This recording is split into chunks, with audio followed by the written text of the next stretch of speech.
두 가지 운명.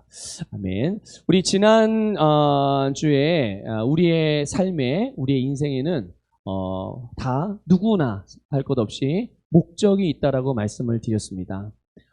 이 세상 어느 한 사람도 길거리에 노숙자라 할지라도 정말 꼼짝달짝 할 수 없는 그런 병상에서 누워있는 이라 할지라도 어느 인생 하나도 목적이 없는 인생은 없습니다.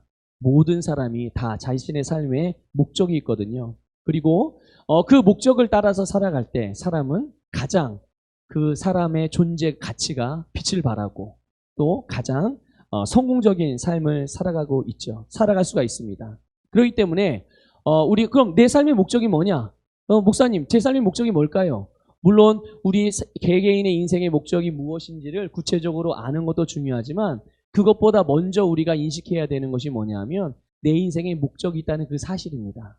그 자체를 우리가 인식할 수 있어야 해요. 아, 내 인생에 목적이 있구나. 내 인생에 목적이 있음을 알고 그것을 인식하는 것이 우리의 해야 될 일이고요. 우리의 인생이 반드시 잊지 말아야 될 일입니다. 그래서 오늘 우리 모두가 우리의 인생을 향한 이 참된 목적을 따라서 살아가게 되는 그런 우리 모든 성도님 되시기를 축복합니다.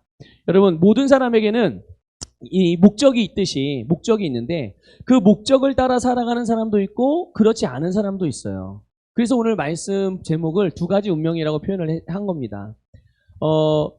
어떤 사람은 우리의 그 자신의 인생의 목적을 선택하고 살아가는 사람이 있어요.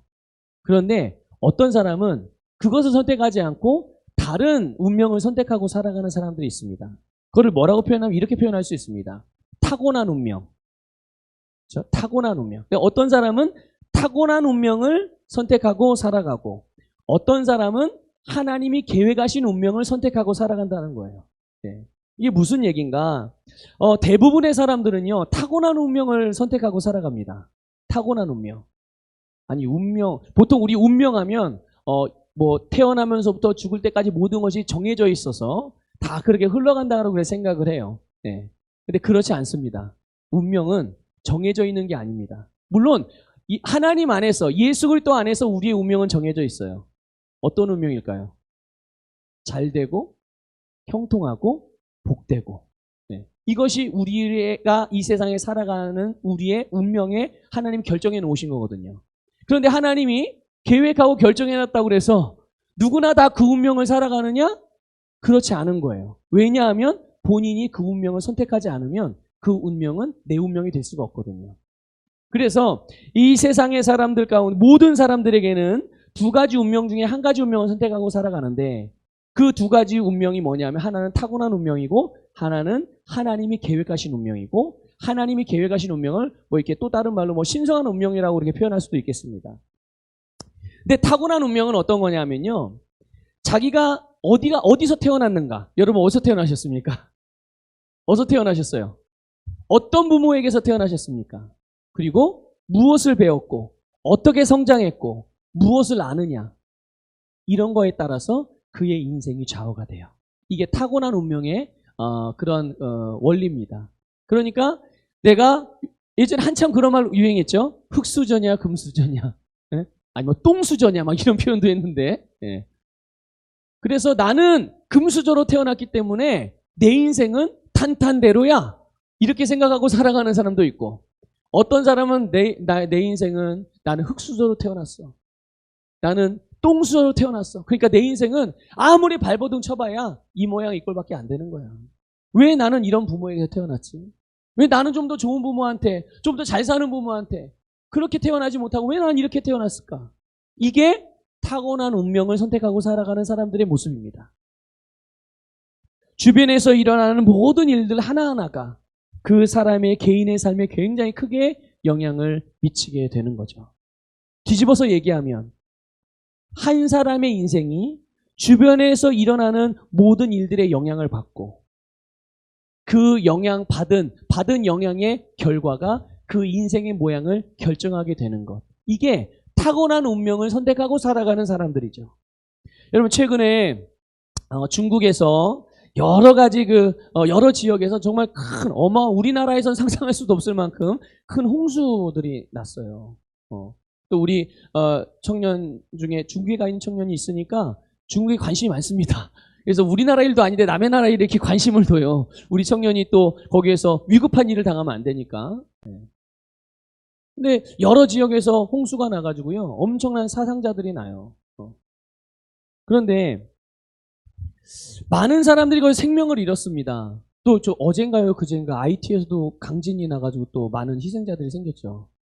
곳곳에서 자연재해들이 일어나고 있는데 어쨌든 이렇게 많은 사람들이 생명을 잃었는데 중국에서 이 홍수로 생명을 잃은 사람들, 이 사람들이 왜 생명을 잃었을까요? 그 사람들이 생명을 잃을 만한 죄를 지었을까요? 그래서 생명을 잃은 걸까요? 자세한 거는 우리가 거기서 영적인 의미를 발견하고 이러지는 못하겠죠. 우리 그런 구체적인 그런 것들을 알 수는 없을 거예요. 그런데 그들이 본인의 의지와 또 노력과 애씀과 상관없이 그들이 불어닥친 재해에 생명을 잃고 희생될 수밖에 없었던 이유는 거기에 살고 있었기 때문이에요. 이해가 되십니까? 만약에 그들이 중국 그 지역에서 홍수가 난 지역이 아니라 같은 중국이라도 다른 지역에 살고 있었다면 희생이 됐겠습니까? 아니에요. 아니에요. 이게 무슨 말이냐면요. 이게 바로 타고난 운명, 상황과 환경의 영향을 받아서 그 영향이 그 인생의 결과로 나타나는 모습들이라는 얘기죠.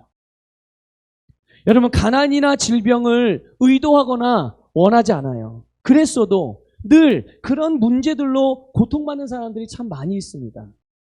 그들의 삶에서 일어나는 그런 모든 환경들, 그리고 그 환경들 속에서 그 환경과 상황의 원리 안에서 살아가는 방식들, 그것들 때문에 그 원리들, 그 방식으로 인해서 고통받는 거거든요. 이게 바로 타고난 운명이에요. 물론 타고난 운명이라고 해서 나쁜 일만 있는 건 아닙니다. 종종 좋은 일이 일어나기도 하고 또 좋은 사람을 만나기도 하고 좋은 기회를 잡아서 때로는 부자가 되기도 하고 개천에서 용돈하기도 하고 권력을 갖기도 하고 인생 역전이 일어나기도 합니다. 사회적으로 높은 지위를 얻기도 해요. 그러나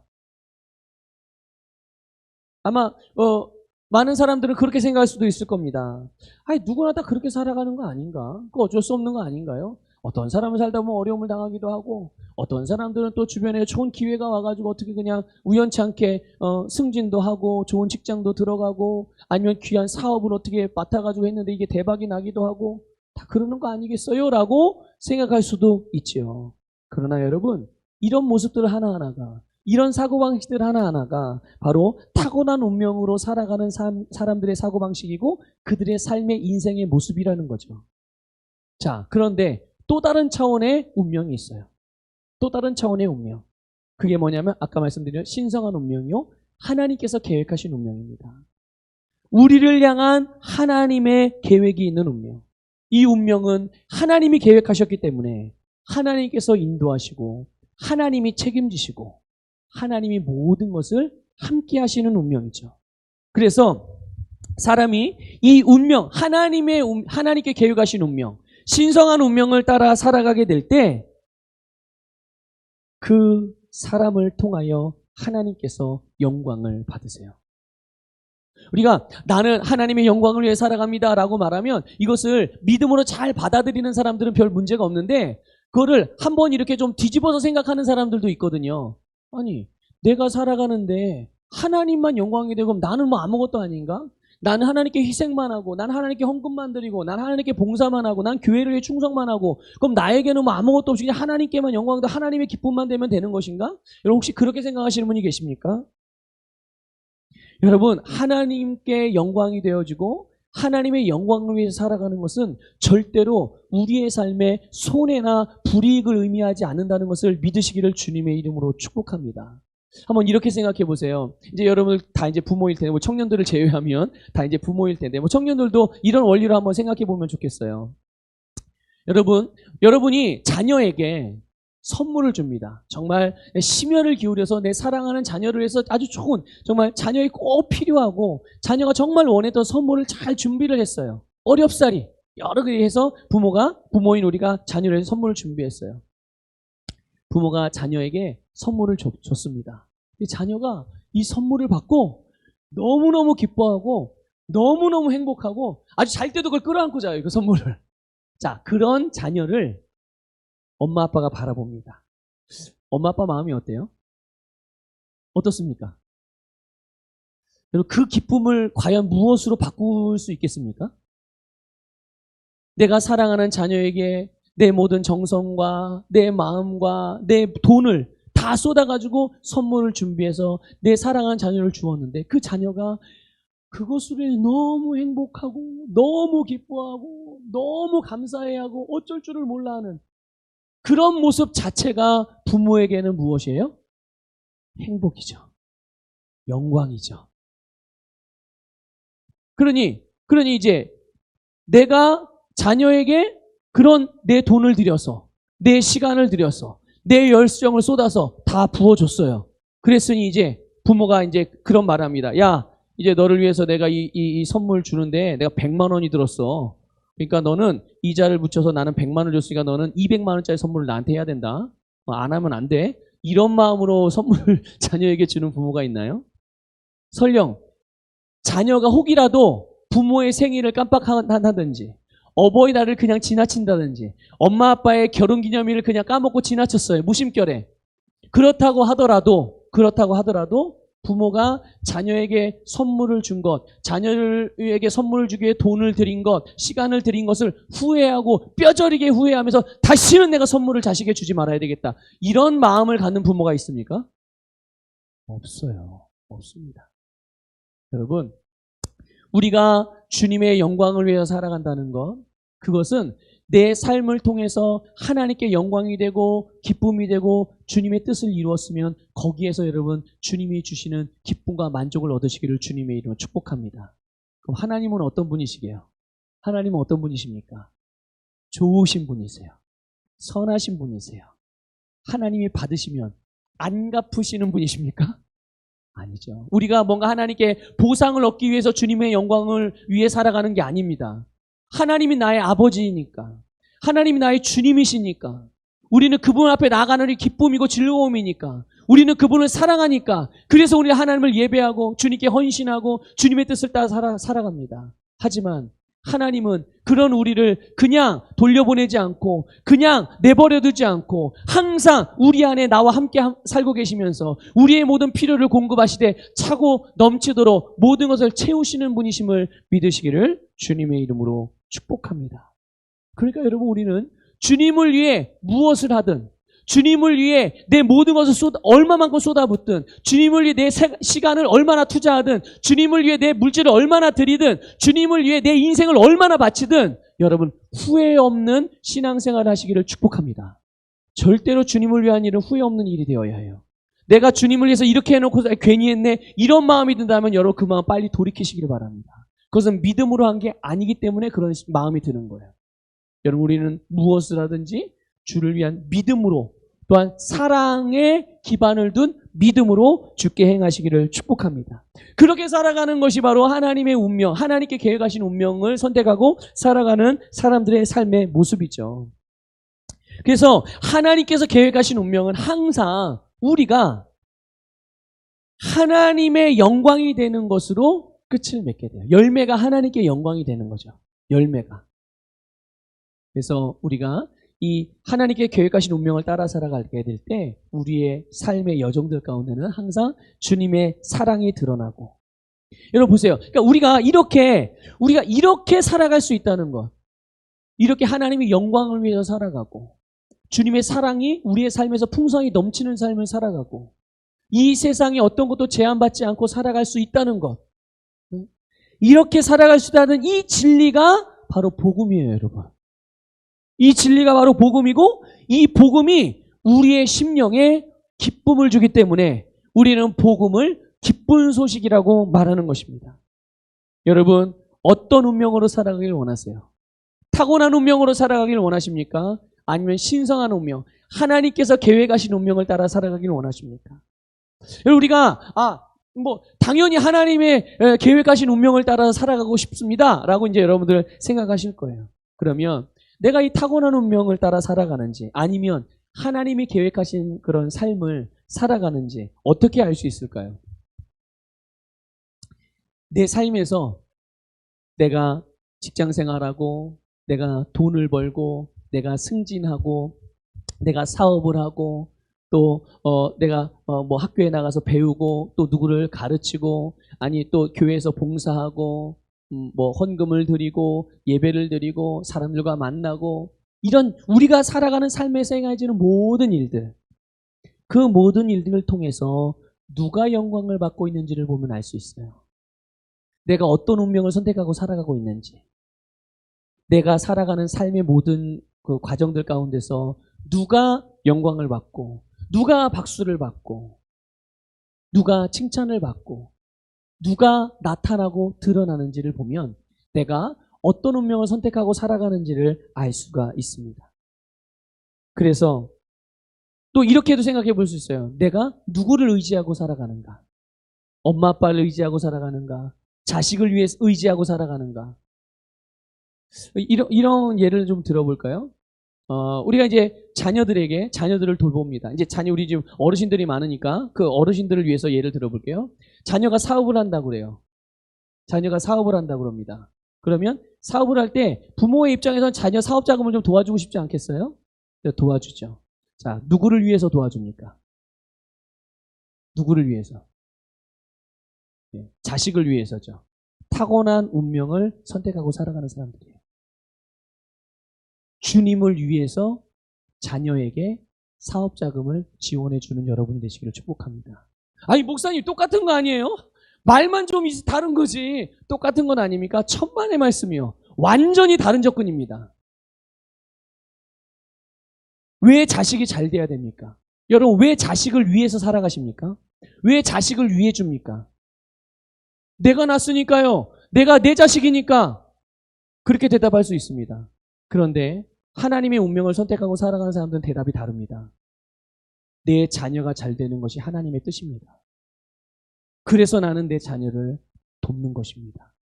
근데 만약에 자녀가 잘못된 길로 가요. 그러면 자녀를 도와야 돼요? 안 도와야 돼요? 자녀에게 돈을 쥐어줘야 돼요? 안 줘야 돼요? 쥐어주시면 안 되는 겁니다. 왜?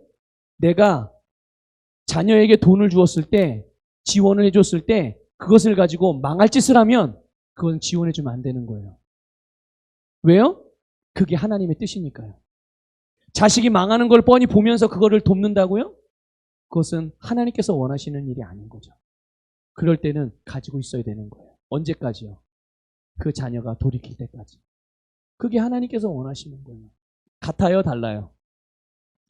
타고난 운명을 선택해 살아가는 사람과 하나님께서 계획하신 운명을 선택하고 살아가는 사람과 같습니까? 다릅니까?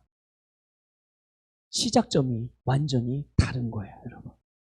그러니까 내가 무엇을 의지하고 무슨 능력을 하며 누구를 위해 살아가는지를 보면 내가 타고난 운명을 선택하고 살아가는지 아니면 하나님께서 계획하신 운명을 선택하고 살아가는지를 알 수가 있죠. 오늘 우리 함께 예배하는 모든 분들이 정말 주님께서 여러분의 계획하신 그런 놀라운 운명을 선택하고 살아가는 여러분이 되시기를 주님의 이름으로 축복합니다. 그래서 대답은 항상 예수 그리스도를 위해. 이것이 될 수 있다면 여러분은 주님의 운명을, 주님께서 계획하신 운명을 선택하고 살아가는 것입니다. 여러분, 그래서 우리는 예수 그리스도를 믿고 하나님의 자녀가 됐음에도 불구하고 이 타고난 운명을 선택하고 살아가는 사람들이 있거든요. 혹시 여러분은 어떠십니까? 우리 자신은. 우리의 이 삶에서 계속 고군분투하면서 아니면 하나님이 계획하신 운명을 따라 살아가고 있는가? 우리 지난주에도 말씀을 드렸죠. 목적 있는 삶에 대해서. 우리에게는 목적이 있다. 하나님께서 계획하신 운명이죠. 그래서 이 목적 있는 인생은 언제 시작된다고 말씀드렸어요? 기억하십니까? 누구나 나도 목적 있는 인생을 살고 싶어. 근데 아무나 살고 싶다고 사라지는 게 아니거든요. 실제로 그 삶이 시작되어지는 스타트점이 있어요. 출발점이. 그게 바로 뭐냐면 주님을 인격적으로 만났을 때. 그래서 그분 안에서 내 삶을 향한 하나님의 목적이 발견되었을 때 그때야 비로소 내가 목적 있는 인생을 살아가기 시작하게 되는 거예요. 주님을 인격적으로 만나는 게 무엇입니까? 영적인 뭐 체험을 하라는 말입니까? 물론 체험이 올 수도 있죠. 근데 그 체험 자체가 인격적인 만남은 아니에요. 진짜 인격적인 만남은 뭐냐면 예수 그리스도를 주님으로 영접하는 거예요. 예수를 주님으로 영접하는 겁니다. 예수를 주님으로 영접하고 예수님이 나의 주님이 됐으니 내 모든 인생의 또 내 모든 선택의 기준과 원칙과 원리가 이제 무엇이 되는 거예요? 주님이신 예수 그리스도 그리고 그분의 말씀이 되는 거죠. 그 사람이 주님을 인격적으로 만난 사람이고 주님과 그가 인격적인 관계가 형성이 되어진 것이고 당연히 그런 사람이 자신을 향한 하나님의 계획, 뜻 그것을 선택하고 살아갈 수가 있는 시작점이 될 수가 있는 것이죠. 여러분, 모세 이야기를 지난주에 잠깐 말씀을 드렸어요. 모세가 애굽으로부터 이스라엘 백성들을 구원할 사람이라는 것. 이게 하나님의 계획이었죠. 그렇죠? 모세의 인생을 향한 하나님의 계획이었어요. 근데 모세가 이거를 알았을까요? 몰랐을까요? 모세는 알고 있었습니다, 여러분. 히브리서에 보면 사도행전에 보면 알 수 있어요. 사도행전 7장에 나옵니다. 모세는 자기가 이스라엘을 구원하기 위해서 태어났고 하나님께서 자신을 향하여 이스라엘 구원할 구원자로서 선택하셨다는 것을 이 모세는 알고 있었거든요. 그러니까 모세가 이제 바로 왕의 공주, 바로 왕의 딸, 공주의 양아들로서 이제 자랐단 말이죠. 왕궁에서 40년 동안. 40년 자라면서 나는 이스라엘을 구원할 우리 민족을 구원할 사람이라는 것을 계속 배우고 알고 있었어요. 그러니까 이제 배우고 알았으니 어떤 일을 하려고 하겠습니까? 이스라엘을 정말 구원하기 위한 일을 하려고 하는 마음들이 계속 솟구쳤어요. 이제 그렇게 살기로 마음도 결단을 했어요. 어느 날 드디어 자기의 실력 발휘를 할 때가 온 거죠. 그게 언제였냐면 애굽 사람들이 자기의 동족이었던 이스라엘 사람들을 노예로 삼아서 종을 부리는데 마구 때리고 정말 엄하게 다루는 거예요. 그러니까 그것을 어느 날 모세가 지나가다 봤는데 어떻게 되는 거예요? 내가 도와야 되겠다. 우리 민족, 내 백성을, 이스라엘 사람을 내가 구원자로서 내가 살아가야 되는데 그게 나의 운명인데 그게 내 운명인데 나를 향한 하나님의 계획인데 내가 그렇게 살아야지. 그러고 나서 이스라엘 사람들을 구원하기 위해 돕고자 했는데 어떤 일이 벌어진 거예요? 그래서 애굽 사람을 쳐서 죽인 거예요. 모세는 그게 무엇이라고 생각했을까요? 이스라엘 구원하는 방법이라고 생각한 거예요. 자기의 인생의 목적을 따라 살아가는 것이라고 생각을 하고 그렇게 했어요. 그런데 뜻하지 않은 일이 벌어집니다. 그 다음날 어떤 일이 벌어졌습니까? 이번에는 지나가다 봤더니 또 이스라엘 사람들끼리 다투는 거예요? 그래서 모세가 가서 뜯어 말립니다. 왜들 같은 동족끼리 이렇게 싸우십니까? 우리는 지금 싸우고 있는 게 아니라 하나 돼도 모자랄 판인데 지금 이렇게 싸우고 자꾸 분쟁이 일어나면 어떡합니까? 막 말려요. 중재를 합니다. 그랬더니 그 중에 한 사람이 그래요. 뭐라 그러냐면 누가 너를 우리의 왕으로 세웠어? 너 어제도 우리가 봤는데 너 어저께 애굽 사람을 쳐서 죽인 것처럼 오늘 우리도 쳐서 죽이려고 그래?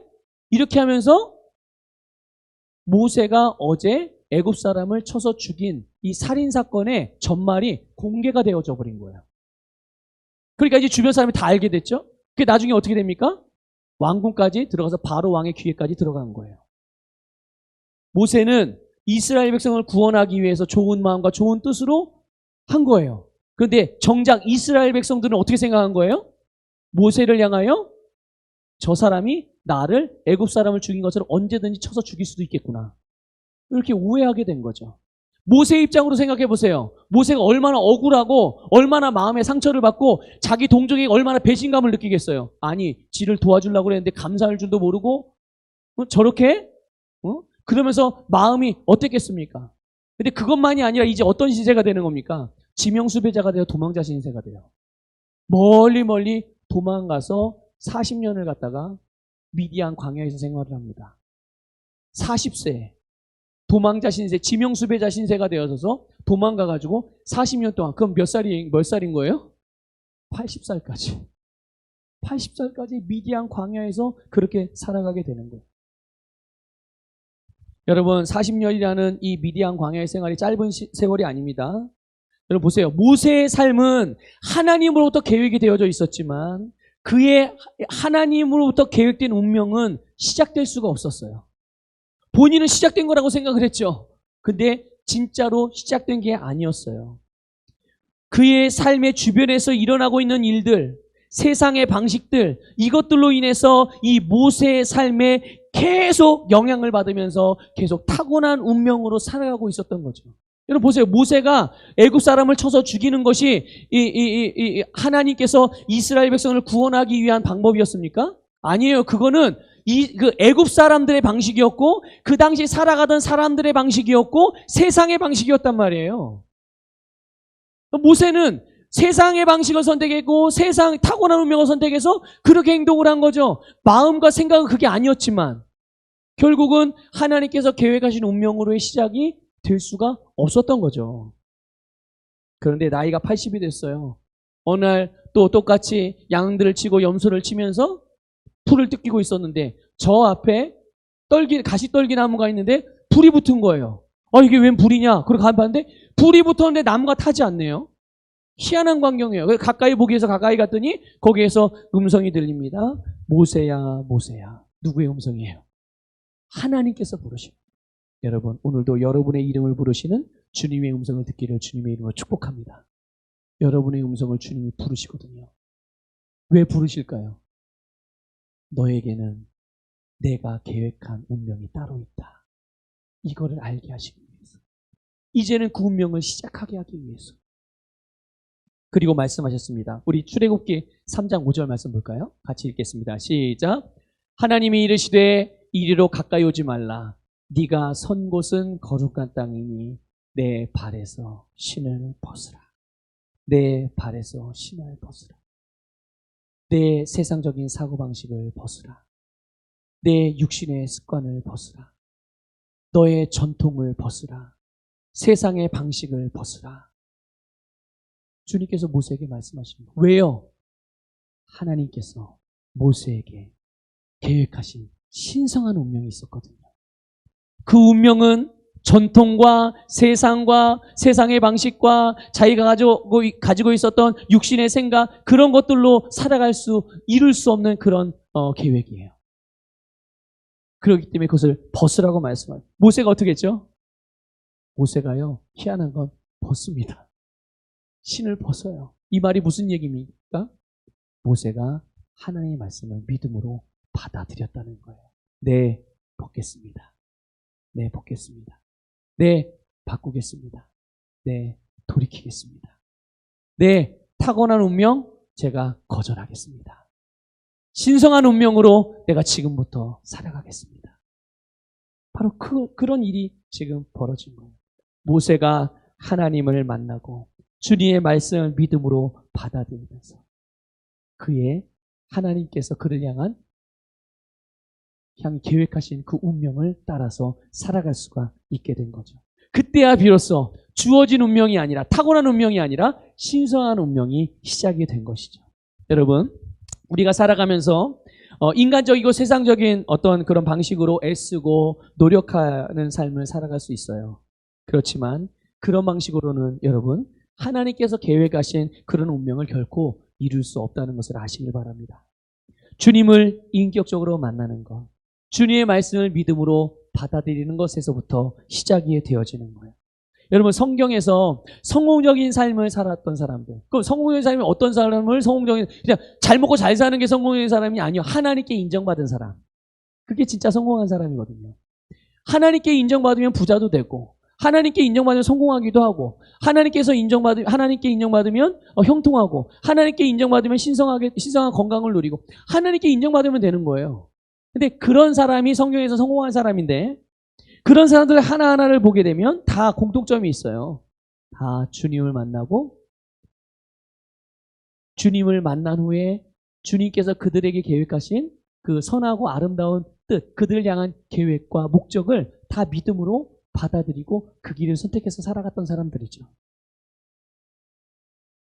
그런 만남 이후에 그들의 삶은 전혀 다른 인생을 살기 시작했어요. 여러분, 주님과의 만남이 여러분의 인생을 바꿉니다. 믿습니까? 우리를 위해 하나님께서 계획하신 운명. 한번 상상해 보세요. 저는 그런 상상을 하면 막 가슴 심장이 벌렁벌렁거려요. 그래서 저도 우리 이제 청년들, 특히 이제 청년들에 대해서 이제 아무래도 관심이 좀 많고 또 청년들을 좀 지도하고 있는 입장이니까 우리 청년들이 앞으로 하나님께서 저들과 함께 하시면서 하나님께서 저들을 통해서 이루실 일들을 이렇게 상상을 하거든요. 기도할 때 상상하면서 기도하거든요. 그러면 막 진짜 가슴이 막 벅차가지고 막 감격스러워요. 감격스러워. 그러면 목사님은 청년들만 좋아하나 보다. 아니에요. 그렇지 않아요. 그럼 여러분들을 위해서 기도할 때는 아이고 우리 성도님들 나이도 많으신데 주님 좀 잘 좀 살게 해주세요. 오래 살게 해주세요. 이러고 기도하겠습니까 제가? 전 절대 그런 기도 안 합니다. 그런 기도 절대 안 해요. 동일하게 우리 연세 드신 성도님들을 위해서도 기도할 땐 여러분들의 하나님께서 여러분들을 한 사람 한 사람을 향하여 계획하신 그런 모습들을 상상하면서 기도해요. 우리 권사님, 노년에 계신 권사님, 앞으로 저들의 자녀가 얼마나 잘 될까? 우리 권사님이 정말 마지막 주님 부르시는 그날에 얼마나 믿음의 유산들이 풍성하게 저들의 삶에서 풍성하게 맺혀질까? 이런 것들을 기대하고 바라보고 상상하면서 기도하거든요. 그러니까 여러분 한번 생각해 보세요. 하나님께서 여러분을 향해 계획하신 운명을 한번 생각해 보시라고요. 그런 가슴 벅찬 인생이 바로 저와 여러분의 운명이라는 것을 믿으시기를 축복합니다. 주님으로 인하여 여러분의 인생, 여러분의 운명이 달라지고 변화될 수가 있는 거예요. 그럼 여러분, 하나님께서 우리에게 계획하신 운명, 우리의 삶의 목적을 내가 어떻게 알 수 있을까요? 목적이 있다는 건지 내 인생은 목적이 있습니다. 근데 그 목적을 내가 조금 더 구체적으로는 어떻게 알 수 있어? 언제 알 수 있을까? 그건 다른 게 아닙니다. 세상을 향한, 무엇을 향한요? 하나님께서 세상을 향한 계획을 알 때 내가 하나님이 세상을 향하여 어떤 계획을 가지고 계신지를 알게 되면 바로 내 삶에 대한 목적을 알 수가 있어요. 한번 볼까요? 그게 오늘 본문 말씀이거든요. 우리 본문 말씀을 다시 한번 읽어보겠습니다. 시작. 요한이 잡힌 후 예수께서 갈릴리에 오셔서 하나님의 복음을 전파해 이르시되 때가 찼고 하나님의 나라가 가까이 왔으니 회개하고 복음을 믿으라 하시더라. 아멘. 자, 여기 보면 예수님께서 하나님의 복음을 전파하기 위해서 오셨어요. 자, 그럼 하나님의 복음이 무엇일까요? 그게 이제 15절의 그 답이에요. 내용. 하나님의 복음. 예수님께서 전파하신 하나님의 복음. 그게 뭐냐면 바로 하나님의 나라가 가까이 왔으니 회개하고 복음을 믿으라예요. 뭐가 가까이 왔다고요? 하나님의 나라. 이게 바로 예수님이 전하신 복음입니다. 하나님의 나라. 여러분, 하나님의 나라가 어디에 왔다는 거예요? 하나님의 나라가 어디에? 일반적으로 생각하는 여러분 공간적인 장소를 의미하는 게 아니죠. 이 하나님의 나라는 하나님의 나라가 무엇입니까? 하나님의 나라는 하나님의 주권, 하나님의 다스림이 일어나는 영역이 바로 하나님의 나라예요. 여러분 땅을 차지해 놓고 그 땅에 있는 모든 것들이 내가 만약에 이 땅을 샀어요. 이 땅의 모든 것을 내가 주장할 수 있어요. 그런데 그 땅에 있는 모든 것이 내가 말하는 말대로 다루어지지가 않아. 그러면 거기에 그 지역은 내 거예요? 아니에요? 내 게 아닌 거예요. 내 게 아닌 거예요. 여러분, 하나님의 나라는 그런 지역적이고 공간적인 게 아니라 하나님의 다스림과 주권이 행사되어지고 다스려지는 영역이 하나님의 나라이고 그 하나님의 다스림으로 인해서 하나님 자신뿐만 아니라 하나님의 영광, 하나님의 선하심, 하나님의 성품, 하나님의 뜻을 드러내시는 그곳이 바로 하나님의 나라라는 것을 깨달으시기를 주님의 이름으로 축복합니다. 그래서 주님께서 이렇게 말씀하셔요. 우리 누가복음 17장 20절 21절 읽겠습니다. 시작.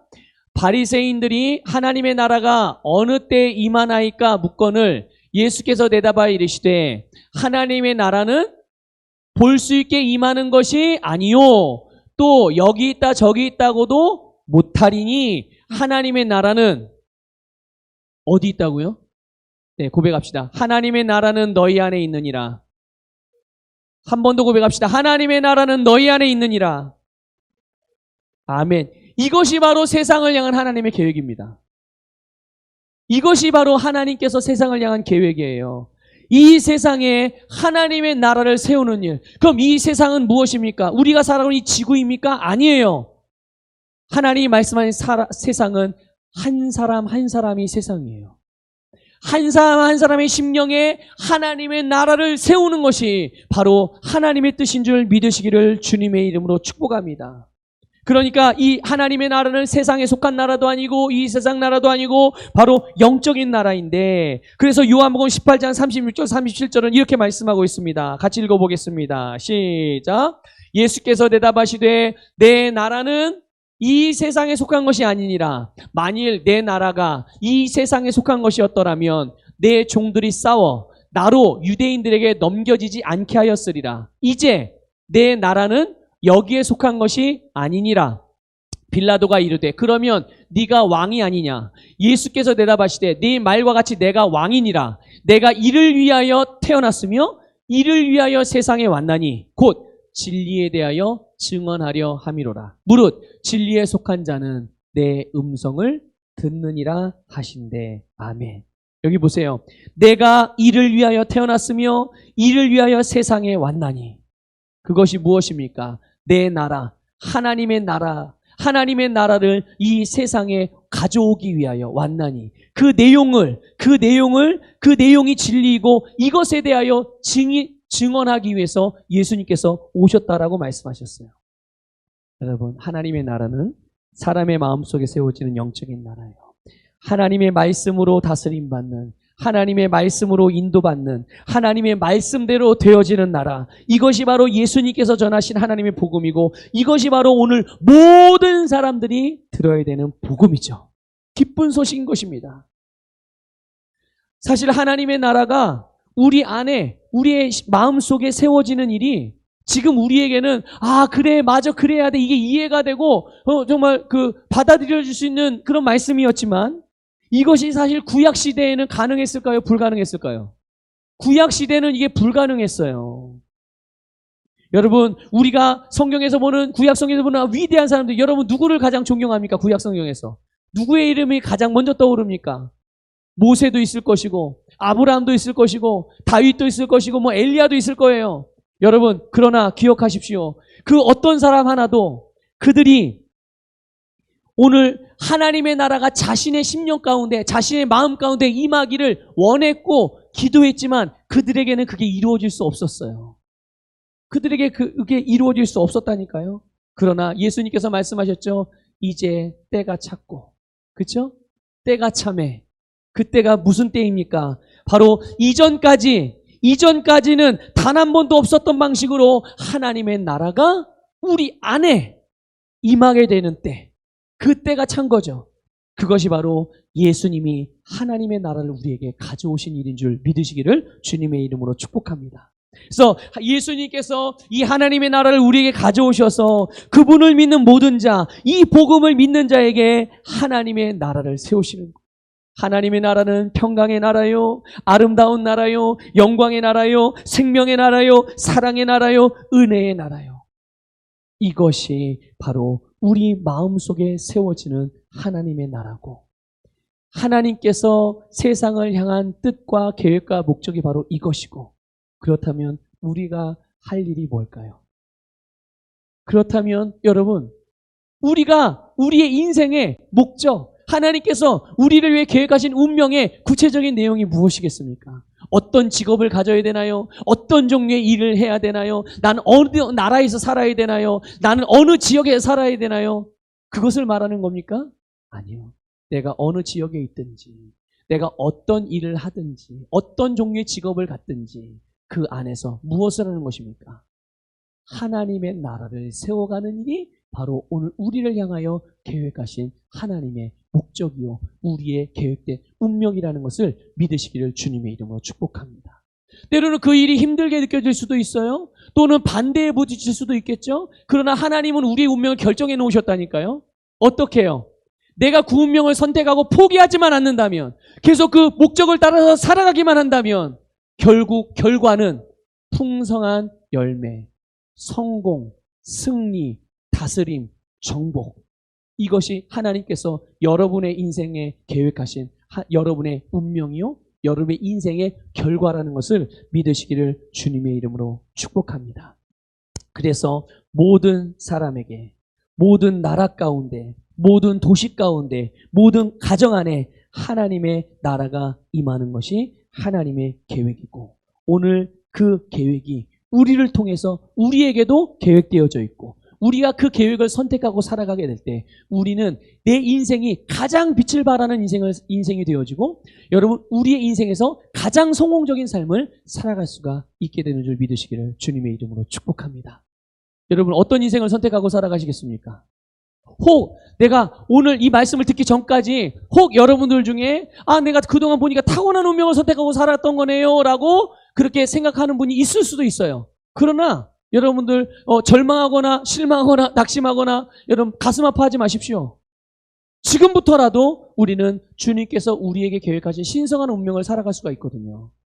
지금 우리가 그것을 믿음으로 선택하면 되는 거예요. 주님께서 우리의 그것을 원하시고, 사실 거듭난 우리의 영도 그것을 원하고 있어요. 내 감각이 그거를 느끼지 못할 뿐이죠. 여러분 오늘 우리가 믿음으로 이 하나님께서 우리의 계획하신 그 신성한 운명을 선택함으로 목적을 따라서 살아가는 여러분이 되시기를 주님의 이름으로 축복합니다.